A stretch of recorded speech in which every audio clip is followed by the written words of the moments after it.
Hey guys, what's up? So today I have a review video for you guys today. I know I haven't done one in a long time, but you know, there's no products out there I've really been feeling, so I feel like for me, I'm not going to really talk about stuff that I'm not crazy about. But today I'm going to be doing a review on the new L'Oreal Infallible Pro Glow Foundation.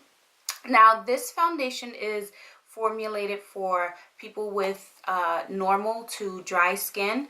I am more on the dry side. I feel like I have, you know, combination skin where I'm really dry in the winter time and more oily in the summertime, but I feel like it changes every year. My skin is definitely not the same every year. But yes, I decided to do one on this because, like I said, I'm more on the dry side. So I have not had a drugstore foundation that I really have been loving.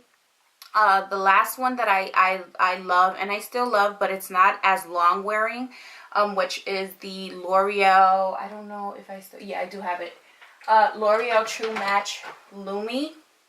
This is by far one of my favorite drugstore everyday type of makeup. The only foundation, but the only thing that it's not as long wearing. I get mine's in the shade number 8 Sun Beige and number 9 Caramel Beige. Now the reason why I do this is because I feel like the Sun Beige is just a little too pink, a little too cool, and this one has just enough warmth in it, but it's just way too dark for me. So what I do is I mix them both and I get actually my perfect color, but I am tan, so that's really the only reason why I do have to do it. But I feel like once the winter comes, I feel like this is gonna be an a perfect match for me.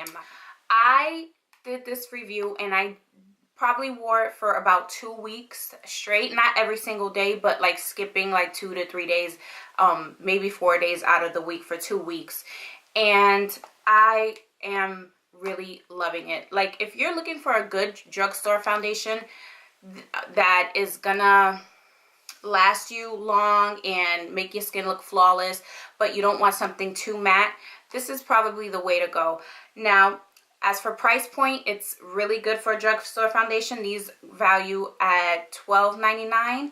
I got both at, did I get it at Target? Yeah, I think I got both of them at Target and they were the same price.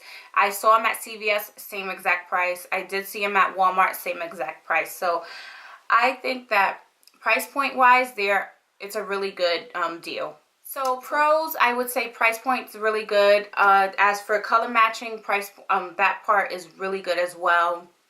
As for long wearing, it's amazing. Now I'm going to show you a little clip.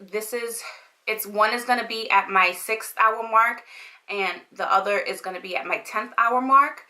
And for both, if you notice, I'm going to show you, I'm going to close up on it and you can see my chin and my nose. It's not running off. Like, I get a lot of foundations, even high end, that by my 5th hour, you could see like it coming through, like it breaking apart on my chin, on my forehead, or my nose, mainly my chin though, and or like the sides of my cheek. And if you notice, it hasn't done that so far at my 5 hour or 6 hour mark.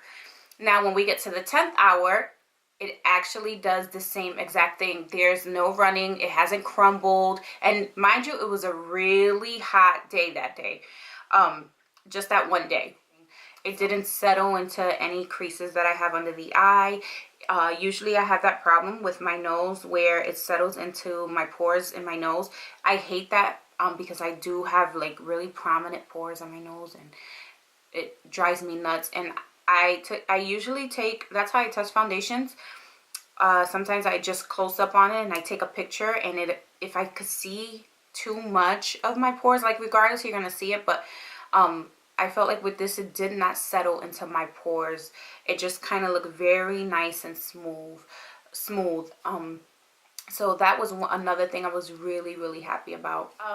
It goes on really nicely. I'm going to show you guys a little bit of a preview of how I put it on. One side I use a beauty blender or a beauty sponge, and then the other side I use a dual fiber brush. This is a Bare Minerals brush, smoothing face brush. And I like the both.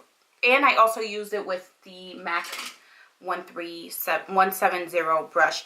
And all three products that I put it on with, it went on amazing. So, and even with my hands, it went on really, really nice. Now, another thing, as for coverage, the coverage is absolutely flawless. Like, this is no lie. And in the video, in the little clip that I'm going to show you, that's only one coat of the foundation. It's a full coverage, medium to full coverage foundation. So you can go from natural finish to nice full coverage, heavy duty glam, however you want to do it. But even just, I have a lot of like marks from my acne, and a lot of times you can see through it with my foundation, and I'm going to close up on it, of course, in the video. You can barely see it just with one coat. And then if I want to, which I usually do, I'll go over it just in that area instead of putting it all over my face. So it's very lightweight. It feels very nice. It's non-sticky at all. It just feels really comfortable, and it's really surprising. Cons, I would say the only thing I dislike about this foundation is that you can look like a grease ball. Like, after the 10th hour mark, though, I was kind of shiny. I wore it without any kind of primer under, and as for powder, I use my sheer cover up, is it? No, the Care Blend powder, which is more for dry skin.